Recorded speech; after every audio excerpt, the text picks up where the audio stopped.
Tough times separate those who give up and those who keep going.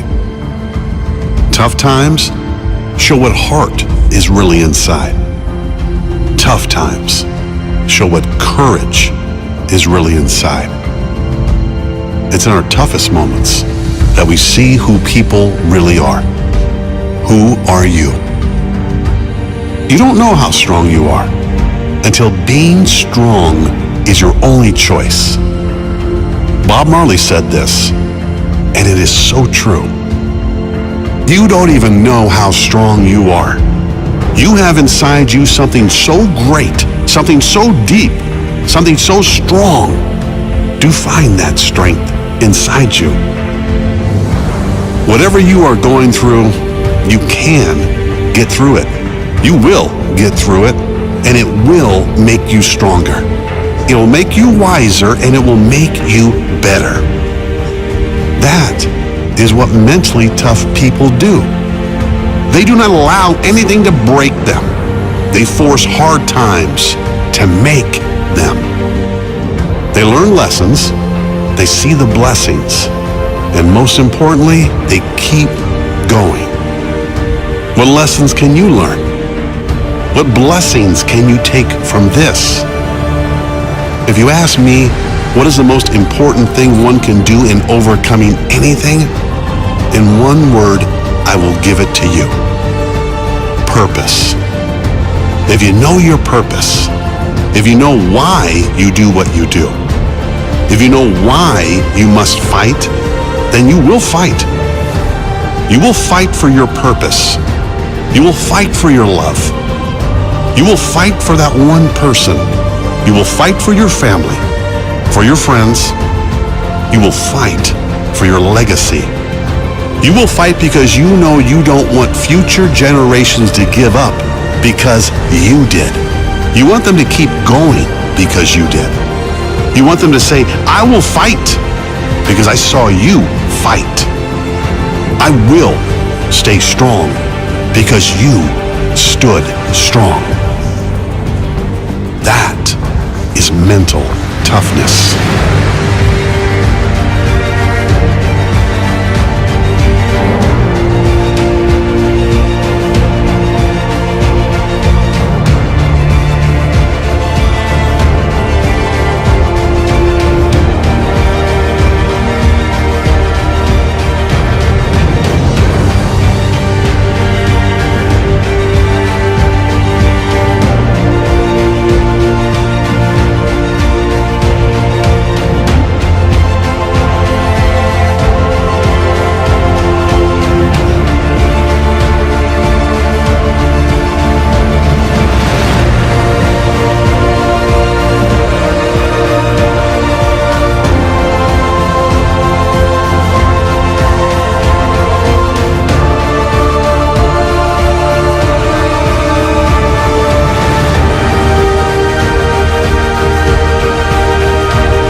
Is not created.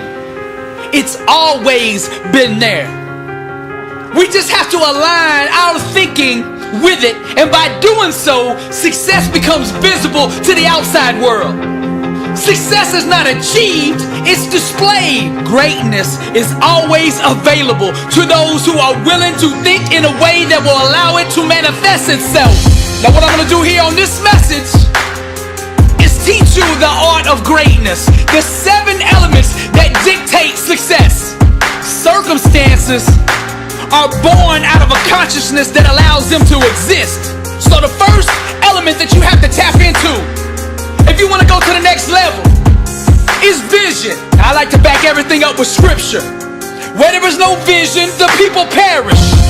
Success starts with self-awareness.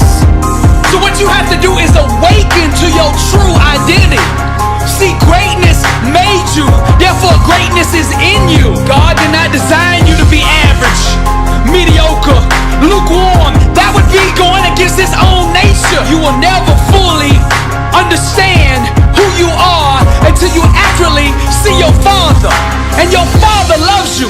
not here by mistake. You have a purpose in life. You have a calling on your life.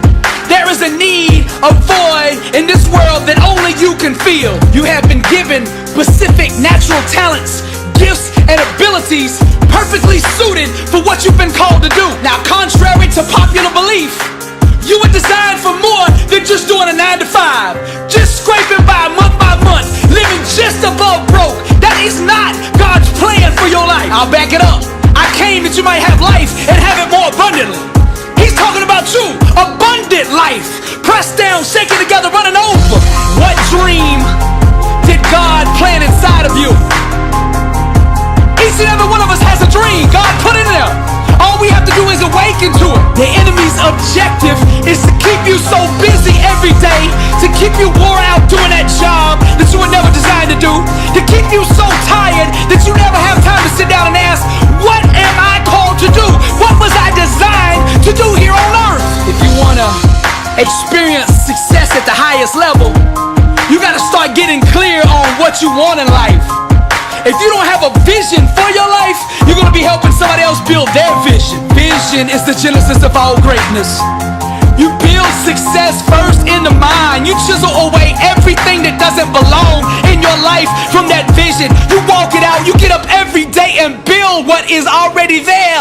Now I'm going to get a little deep on you right here. To manifest your dream fully, your mind must be held to a standard of unwavering fidelity to the belief that that dream has already been accomplished. Your thinking must remain loyal to your outcome desired and not fall victim to the seductive mistresses of thoughts that run contrary to that dream. Greatness requires wholeness, and wholeness is to yield one's entire being to the belief that the vision desired has already been attained. Now decide what it is that you want in life, and then get a vision for that in your mind, and then own it. I don't mean rent it, I don't mean lease it, I mean go to the title company, put the money down, and own that dream. Then you gotta capture it down on paper. Write the vision to make it plain so he that read it can run with it. You got to get that vision down on paper. I know a man who writes down his goals every morning and every evening and reads them aloud before he starts the day and before he ends it. He's been doing that for the last 20 years and now he's worth $100 million. You can do it too. See, these laws, these elements that I'm laying out here for you today, they're available for anybody. They're not a keeper of persons. They don't care who taps into them. They just obey. Anybody that aligns with them will produce fruit with them. Truth does not discriminate. She loves all who embrace her. And that's you. All you got to do is tap into these principles that I'm laying out here for you. The second element to the art of greatness is the mindset. You got to address your mind. The word says, be not conformed to this world, but be transformed by the renewing of your mind. It's your mind that transforms your life. You can't get extraordinary results with an average mindset. It just don't work that way. Now hear me out. Thoughts are products of the mindset, and the mindset is the offspring of a belief system. To be successful, one must not just address the thoughts or the mindset, but dig deeper and adopt the belief systems and awareness that truly dictate success. To step fully into greatness, you gotta adopt Matthew 19:26 as the foundation of your thinking. And that's with God, all things are possible. With God, all things are possible. Now that with God part is consciousness and an understanding of who God is. It's also understanding where God is. Greater is he that is in you than he that is in the world. That means God lives in you. You have the power of God residing on the inside of you. The world belongs to the bold. And once you know who's on the inside of you, you can aggressively attack your dream the way it needs to be attacked in order to become a reality. Champions refuse to entertain self-limiting beliefs in any way, shape, or form. That doesn't exist, because with God all things are possible. All things are available to the one who believes.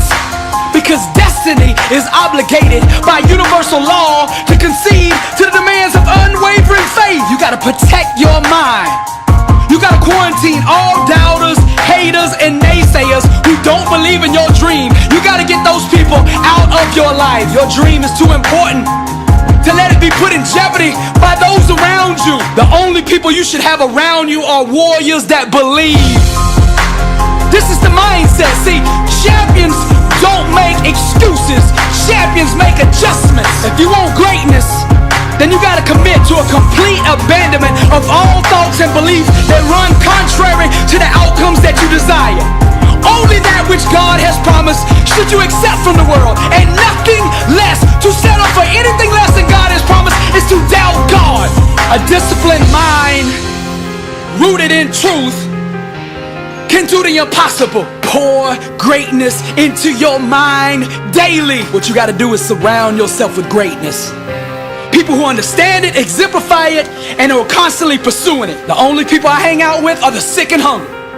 People who are sick and tired of being average and hungry enough to do something about it. That's who you should hang out with. That's the mindset you gotta adopt if you wanna be unstoppable. The third element to the art of greatness is the inner standard. The standard that you hold yourself to day in and day out. Cultivate a spirit of excellence in everything you do. Now let me back this up with the word. Then this Daniel was preferred above the presidents and princes because an excellent spirit was in him. And the king thought to set him over the whole realm. To step fully into greatness, you gotta understand that average is the plague, and you gotta refuse to have anything to do with it. Mediocre is too dangerous to leave unchecked. Here's where we make a mistake. When we think we can compartmentalize average. See, if you let average exist anywhere in your life, it will seek to spread to the other areas. There's nothing wrong with having big dreams and big goals, but in order to achieve them, you gotta put in place the inner standard that will produce that outcome that you want. Just like the world's tallest skyscrapers, success must be built on a deep and solid foundation. Enduring prosperity can only be engineered with solid core values, strong righteous principles, and impeccable character. What do you want to stand for in life? There's an old saying, if you don't stand for something, you'll fall for anything. A standard of greatness should be the filter that you live your life through. Refuse to compromise or be swayed by your emotions. External circumstances should never dictate your actions. It's who you are at the core that should always command your response. Your inner standard is the personal code that you represent and choose to live by. Live by the code, the creed, the standard of greatness. No matter what you do, how big or how small, it should always be done with a spirit of excellence. Now the fourth element to the art of greatness is focus. The number one reason people fail is broken focus. They lose attention. They take their eye off the vision. They take their eyes off the prize. Now the word of God says, let your eyes look straight ahead. Fix your gaze directly before you. That's Proverbs 4:25, written by Solomon, the wisest man who ever lived. You gotta refuse to give time, energy, or focus to anything that doesn't move you closer to your goals. Find out what's most important in your field or whatever it is that you're trying to achieve. Find out what's most important and then put all your time, energy, and resources there. You gotta keep your mind and your attention on the things that you actually do control. You take big challenges and break them down into small, manageable pieces. You take it one rep at a time, one set.